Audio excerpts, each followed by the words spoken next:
The cry inside the abandoned church rain fell hard from the dark sky. Cold wind blew through the empty streets. The town was silent. Everyone was inside their homes. Everyone, except one man. His name was Daniel.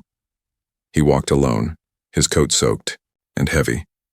He had just finished his late-night shift at the factory. He was tired and hungry. All he wanted was to get home, eat something warm, and sleep. But then, he heard it. A sound. A cry.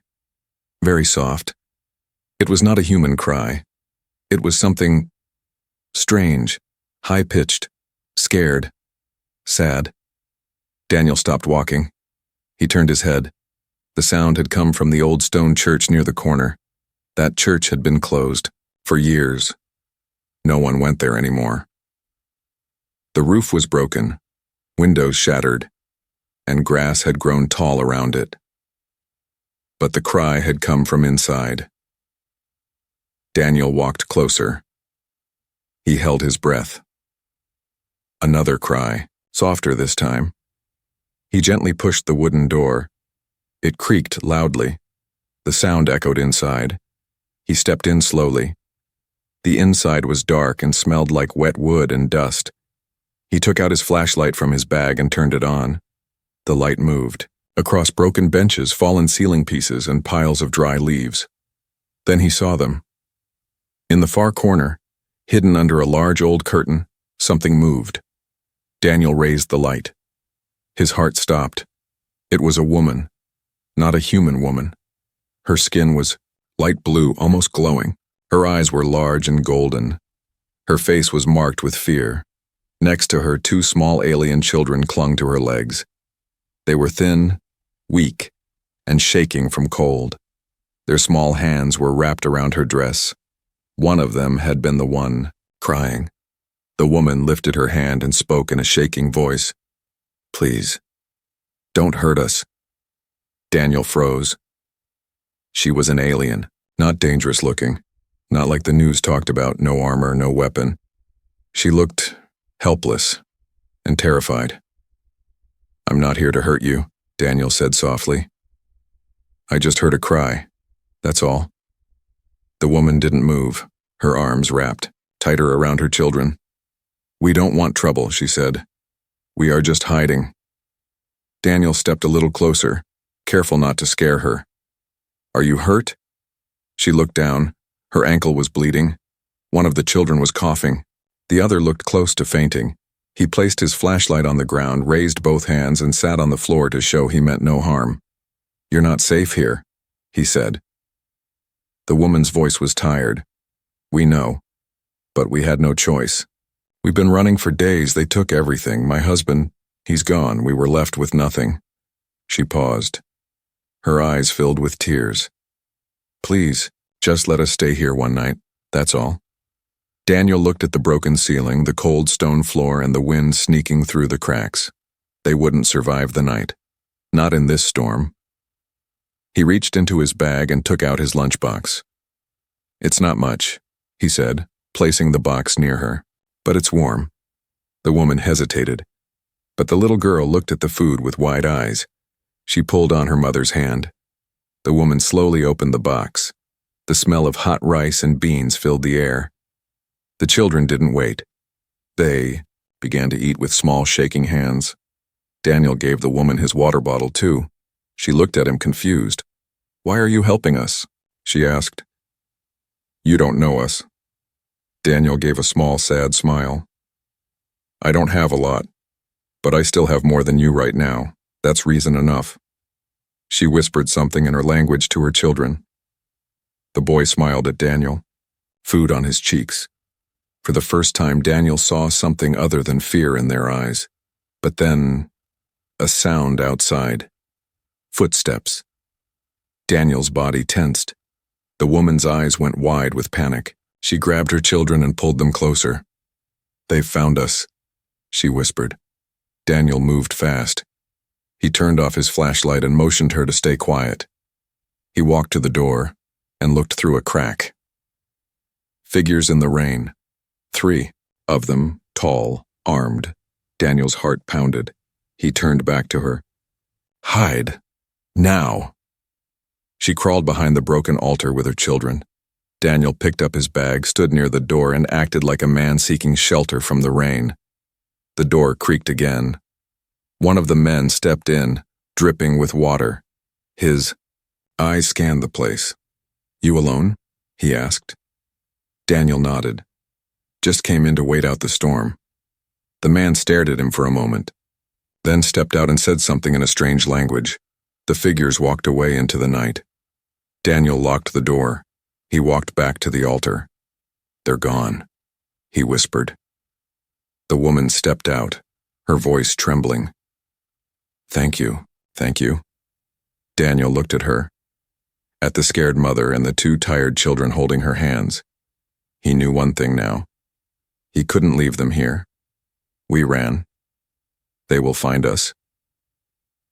The rain had stopped, but the fear inside the church, still, hung heavy in the air. Daniel had stayed awake the whole night, sitting near the old altar, keeping watch. He didn't sleep. He didn't even blink much. He knew those men might come back. The alien woman sat in the corner, arms wrapped around her two children. Her eyes were tired but never closed. She kept looking at the door. Every sound made her flinch. The sky outside slowly turned light blue. It was morning. Daniel stood up and walked over to them with quiet steps. He had an old chocolate bar in his pocket and gave it to the children.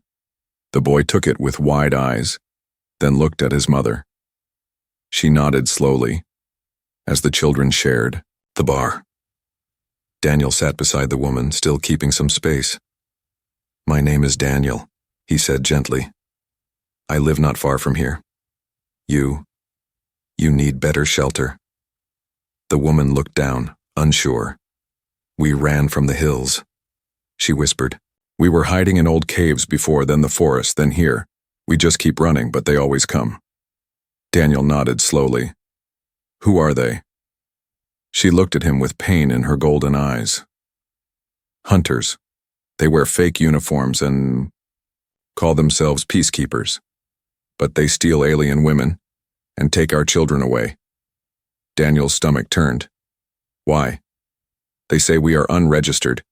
They sell us to labs, farms, houses of pain. She held her children tighter. They took my husband, she said, voice shaking. He tried to fight them. He told me to run. Daniel felt a lump in his throat. He had heard stories like this on the news, but they never felt real. Until now. Now it was right in front of him. What's your name? He asked softly. The woman paused, as if unsure whether to trust him. Then she said, Leary. Leary, Daniel repeated, then looked at the kids. And them? She smiled weakly for the first time. Tara and Mio. The children looked up when they heard their names. Tara, the girl, gave a small nod. Mio was younger and leaned against his mother, already falling asleep again. Daniel looked around the cold, broken church. You can't stay here, they'll come back. Leary looked down. I know. I have a small cabin just outside town. No one goes there but me. You can stay. She didn't answer. He added, just for a while, until we find a better place. Leary stared at him for a long time. Why? Are you helping us? Daniel looked out the broken window. Because no one helped my mother, he said quietly. When I was small, we were poor. We lived in the streets for a year. People passed by. No one stopped. No one gave anything. I remember how it felt. He turned to her. I can't do that now. Not to you. Leary's eyes filled with tears. She looked down and whispered something to her children. They looked at Daniel again, then slowly stood up. Okay, she said. By midday, they were on the move. Daniel had wrapped Mio in his own coat. Leary carried Tara on her back, even though her ankle was still hurting. Daniel helped her walk, one hand gently under her arm. They moved through side streets, avoiding main roads. Daniel didn't notice the quiet little camera that blinked from the top of a broken street light. Someone saw them. The cabin was hidden between thick trees. It was old but safe. Inside, there was one bed, a fireplace, and a few shelves. Daniel laid Mio on the bed, made tea for Leary, and lit a fire. As the cabin grew warm, Leary stared at the dancing flames. Her face relaxed just a little. "This place," she said, almost whispering, "feels safe." Daniel nodded. "It's not much, but it's yours for now." She looked at him. "You're risking a lot. If they find out you helped me..." He cut her off gently. "Let them come." Leary smiled weakly. "You're strange. For a human." Daniel chuckled. "I've heard that before." For the first time, there was a small laugh between them. Just a small breath of peace. Then, thump a sound outside. Daniel stood fast. Leary froze. He motioned her to stay back, then moved slowly toward the window. Nothing. But in the distance, fresh footprints in the mud. Boot marks. Not his. Leary whispered, "They're close." Daniel's voice was firm. "Then we'll be ready." The man who stayed.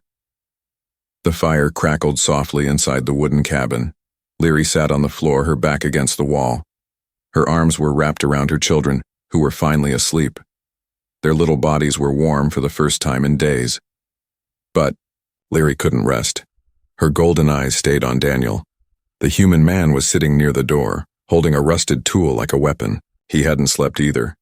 He kept looking out the window, listening. He hadn't run. He hadn't left them. He stayed. Leary didn't understand him. Humans were known to fear aliens, or worse, hate them. In every place she had gone, doors had been slammed in her face. Some even threw rocks. But this one, he gave her food. He carried her son. He brought her here, and now he was guarding them like family. She whispered, "You don't even know us." Daniel didn't turn around. His eyes were fixed outside. "I don't need to know your whole story," he said. "I see it in your eyes. You've lost too much already." Leary lowered her head. Her fingers gently stroked Tara's hair. "Yes, I have." Morning light filtered through the trees. Daniel stood up and opened a hidden drawer under the floor. He pulled out a small tin box and opened it. Inside were a few pieces of dried meat, some crackers, and an old photograph, a picture of a woman and a small boy. Daniel looked at the photo for a moment, then put it away. He handed Leary the food. "Eat," he said. "It's not much, but it'll help." Leary took it slowly. She tore the dried meat into tiny pieces and placed them in her children's mouths before taking a bite herself. "You keep helping us," she said, "even when you have nothing." Daniel sat down across from her. "I had a son," he said quietly. "Once. He died 3 years ago, got sick. The hospitals didn't help, because we couldn't pay." Leary's eyes softened. "I think," Daniel said slowly, "if someone had helped me then, maybe he'd still be alive." Leary reached out and placed her hand on his for just a second. "I'm sorry." Daniel didn't answer, but he didn't pull his hand away either. Later that day, Daniel walked outside with a small axe. He needed firewood. He moved quickly, not going too far from the cabin. The trees were quiet, but he had a feeling they were being watched. He chopped the wood and listened. Leaves moved, but there was no wind. He turned fast, but saw no one. Still, the feeling wouldn't go away. Back. Inside, Leary was humming softly to the children, a lullaby in her language. Her voice was weak but warm. Daniel stood at the door listening. For a moment, he didn't feel so alone. Then, crack. A sharp noise outside. Daniel rushed to the window. There, between the trees, something moved. He grabbed his old rifle from the wall and stepped out quietly. He followed the movement, slow and silent. Then he saw it. A drone. Small, black, hovering just above the bushes. Its red light blinked twice. Then it zipped away. Daniel's face turned cold. They had found them. Back inside, Daniel closed all the windows. "We have to move. Again," he said firmly. Leary stood, holding Mio. "Where will we go?" Daniel thought for a moment. "I know someone. An old friend. He owes me a favor." "Can we trust him?" she asked. Daniel hesitated, then nodded. "He's the one person who helped me when I lost my boy." He packed a few things. Food, a small blanket, the photo, and then turned to her. "Be ready to leave before dark." That night they didn't light a fire. They sat in silence. Outside, the forest was too quiet. Even the birds were gone. Daniel sat near the door again, rifle in hand. Leary sat close, her children sleeping beside her. She looked at Daniel. His face was calm, but his eyes were full of storms. "You could have walked away the night you found us," she whispered. "Why didn't you?" Daniel looked at her. "I've lost before," he said, "and I didn't stop it. I won't make that mistake again." Leary felt something stir in her chest. Hope, maybe, or something close to it. She nodded slowly and whispered, "Then we'll stay alive together." Outside, beyond the trees, red eyes blinked in the dark. They're not safe anymore. The sun never rose that morning. Clouds had thickened the sky into a dark gray blanket. The forest around the cabin stood still, like it was holding its breath. Daniel stood outside, eyes scanning the trees. He had packed their things the night before: food, water, old blankets, and an emergency radio. He checked the sky again. "They'll come today," he said quietly. Leary stood behind him, holding her sleeping, son in one arm and a bag in the other. Tara clung to her mother's dress. "How do you know?" she whispered. Daniel looked at her, serious. "Because that drone didn't just watch us. It marked us." They left the cabin before dawn. Daniel led the way through the trees, keeping low. Leary followed closely, though she limped from her hurt ankle. She never once asked to stop. Her eyes stayed sharp. Her arms stayed tight around her children. The trail Daniel used was old, overgrown with weeds and hidden under fallen leaves. Only he knew it was there. It led through the forest under a broken fence and across a stream with stones for crossing. Halfway through, Leary suddenly gasped. Her legs gave out. Daniel turned fast and caught her before she fell. "I'm fine," she said, trying to stand. "You're not," Daniel replied. He looked at Tara, who was now crying softly. Then he looked at Mio, pale and still asleep in her arms. They needed to rest. He led them to a rocky slope hidden behind thick vines. Inside there was a hollow space like a small cave, cold but dry. "Rest here," he said, "just for a little while." Leary sat down and laid the children beside her. Daniel gave her water and a piece of bread. She took a few sips, but her hand was shaking. "How far is this friend of yours?" she asked. "Half a day's walk," he said. "Will we make it?" Daniel looked at her. He didn't answer. Back in the forest, less than a mile from the cave, boots hit the mud. Heavy. Fast. 4 men in dark armor moved through the trees. Their faces were hidden under helmets. Their weapons buzzed quietly with strange light. One of them held a small device. It blinked red. "Signal was strong here," he said. The others spread out, silent, trained, cold. One of them stepped on something, a piece of cloth. A torn strip of blue fabric. The leader smiled beneath his helmet. "She's close." Back in the cave, Daniel noticed something strange. Mio's skin was too pale, his lips dry, his tiny chest rising too slowly. "He's burning up," Daniel said. Leary looked, panic rising in her voice. "He was coughing yesterday. I thought he'd be fine." "He's not fine," Daniel said. "He's sick." He pulled a small scanner from his bag and checked. It blinked red. "Fever's rising. We need medicine." Leary's hands shook. Do you have anything? Daniel checked his bag again. Just painkillers and bandages. Nothing for infection. Nothing for fever. Then we have to move. Now, said Leary nodded, pulling her son into her arms again. She stood up, though her legs trembled. Daniel helped her. But as they stepped out of the cave, they heard it. A snap.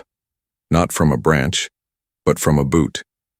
Daniel dropped the bag and pulled. Out his rifle! Run! He shouted. Leary didn't ask questions. She ran, holding both her children tight. Daniel stood at the mouth of the trail, aiming into the trees.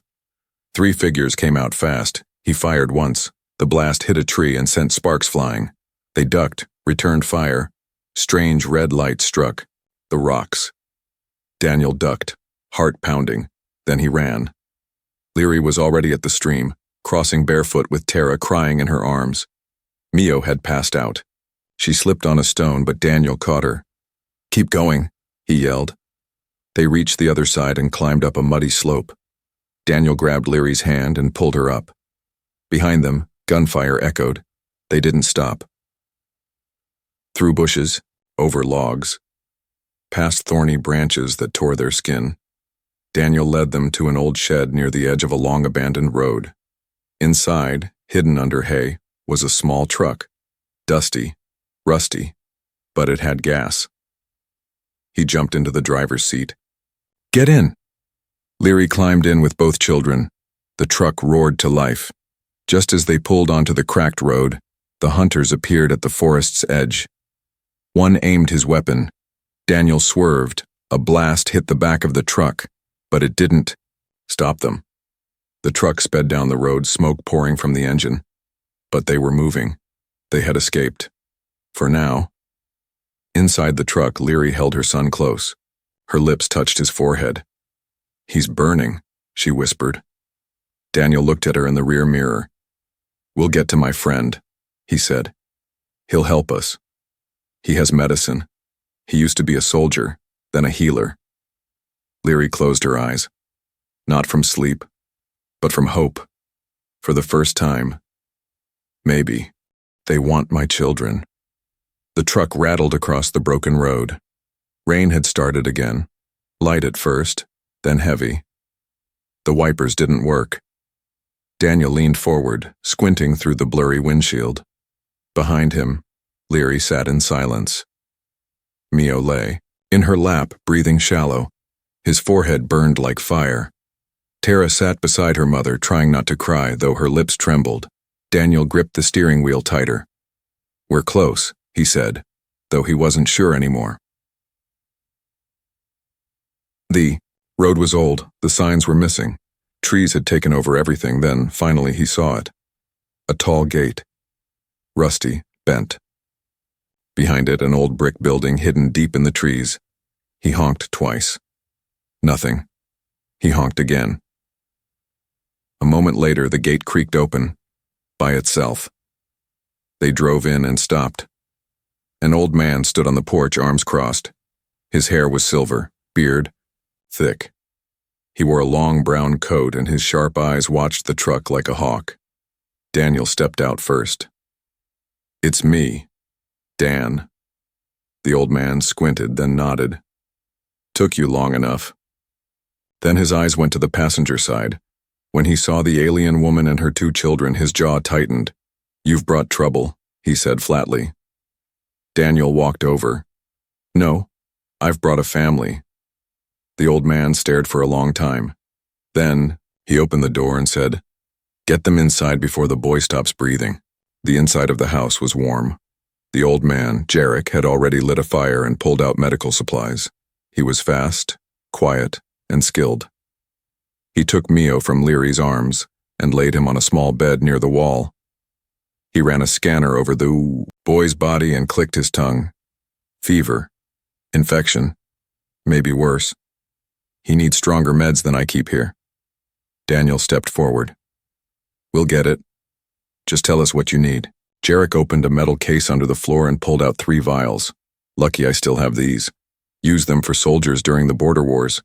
He injected the medicine into the boy's arm. Mio didn't move. Leary sat beside him, holding his hand with both of hers. Tara lay against Daniel's leg, half asleep from exhaustion. Jarek looked at Daniel. "You've made enemies." Daniel nodded. "Yeah, but I'd do it again." Jarek walked away without a word. That night, Leary didn't sleep. She watched her son's face as he finally cooled. His breaths were still shallow, but his skin had lost that scary pale color. Daniel placed a warm blanket around her shoulders. She looked up at him with tired, grateful eyes. "I didn't think he would make it," she whispered. "He will," Daniel said. "He's strong, like his mother." She looked down. "Daniel," she whispered. "Can I tell you something?" He nodded. She spoke slowly, her voice almost breaking. "They don't want me, Daniel. They want my children." Daniel blinked. "What do you mean?" She swallowed, hard. "My kind. Most of us can't have children anymore. Something is wrong in our blood, but somehow I can. I don't know why. I was taken once before. They tested me, but I escaped. My children, they call them pure line. They want to use them to breed more, for trade, for control." She closed her eyes. "They will never stop hunting us." Daniel sat beside her. His hand slowly touched hers. "Then we never stopped protecting them." Hours passed. The fire burned low. Jarek walked back into the room holding a small screen. "I picked up a transmission," he said. "Encrypted military channel. They're offering money, big money, for the return of 2 alien offspring. Alive." Daniel's jaw clenched. Jarek looked at him. "They'll come here too." "I know," Daniel said. "You should leave." "I can't." Jarek sighed. "Then you'd better be ready. Because this house won't hold them back for long." Daniel looked at Leary. She stood slowly, still weak, but her eyes were steady. "I won't run this time," she said. "Not without fighting back," Daniel nodded. "Then we fight together." Outside in the forest, small lights moved through the trees. A cold voice whispered through a radio. "The targets are close. Prepare for capture." The chase through fire. The night was too quiet, too still. Jarek stood at the window holding a long rifle. His old soldier instincts had returned. He didn't blink. Daniel was by the door, one hand on a hammer, the other on Leary's shoulder. Tara clung to her mother's dress. Mio was wrapped in blankets, sleeping, but breathing better. Leary didn't cry anymore. She had no tears left. "They're close," Jarek said suddenly. "How close?" Daniel asked. Jarek looked at the scanner screen in his hand. "They're already surrounding us." Daniel looked at Leary. "Take the kids. Go to the back cellar. Stay hidden." She didn't argue. She grabbed the children and hurried downstairs. Guided by Jarek's dog, an old black hound named Bone, who barked only once in warning. Daniel locked the front door and stood ready. Outside, red lights moved in the fog. Figures appeared. 10 of them, all in black, helmets, weapons glowing with blue light. They didn't knock. They fired. Glass shattered. The front window exploded as a flash grenade flew inside. Daniel threw himself to the floor just before it burst. White light filled the room. His ears rang, but he got up fast. Jarek was already firing from the other window. One soldier dropped. Another ducked behind a tree. "They want the kids alive," one voice shouted. Daniel ran to the wall, grabbed a hidden shotgun, and kicked open the back door. A soldier was there, waiting. Daniel didn't hesitate. He swung the shotgun like a bat, hitting the man's helmet. The soldier fell with a thud. More were coming. Downstairs in the cellar, Leary held her children tight. Tara was crying again. Mio was too weak to open his eyes. Leary closed hers, whispered something in her own language. Then her skin began to glow, just a little. She didn't know if it would work. She had never used it before. But her mother once told her, "When your child is dying, your body will know what to do." She pressed her hands to Mio's chest. Her palms lit up softly like moonlight. His breathing grew stronger. She gasped. But then, footsteps above, wood creaking. The enemy was inside the house.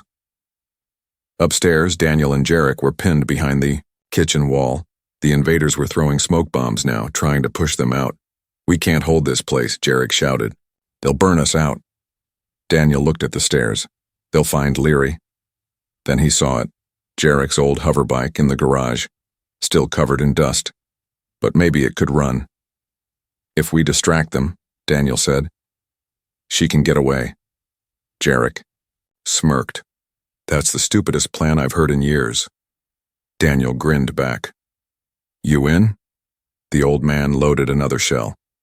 "Always." Down in the cellar, Bone barked. Leary looked up. Smoke was coming through the floorboards. She knew what it meant.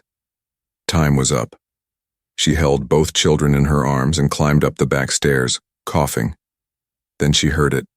Daniel's voice. "Now, Leary, run!" She burst through the side door. Soldier spotted her. "Target moving, east wall." He raised his weapon, but a loud boom shook the ground. Jarek had thrown a makeshift grenade made from fuel cans and nails. Smoke covered the yard. Leary ran blindly. Then, she saw it, the hoverbike. Already, running. Daniel waved her over. "Get on." She climbed on with the kids, shaking. Daniel jumped behind her and grabbed the controls. Another shot.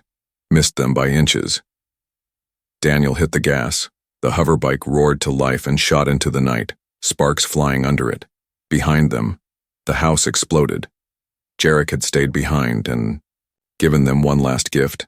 They didn't stop for miles, through forests, fields, rivers. The sky above started to brighten. Morning was coming. Daniel slowed the hoverbike near a broken-down barn in the countryside. They slipped inside. Everyone was breathing hard. No one spoke. Then, Tara touched Daniel's arm. She looked at him with big eyes and said, "You didn't leave us." Daniel stared at her, then slowly smiled. "Not now. Not ever." Leary sat down, in the straw holding both kids. She looked up at him, eyes full of something new, something stronger than fear. "You could have died tonight," she said. "So could you," he replied. "But you stayed." He nodded. She whispered, "Why?" Daniel looked at the sleeping children, then at her, and he said softly, "Because you're my family now."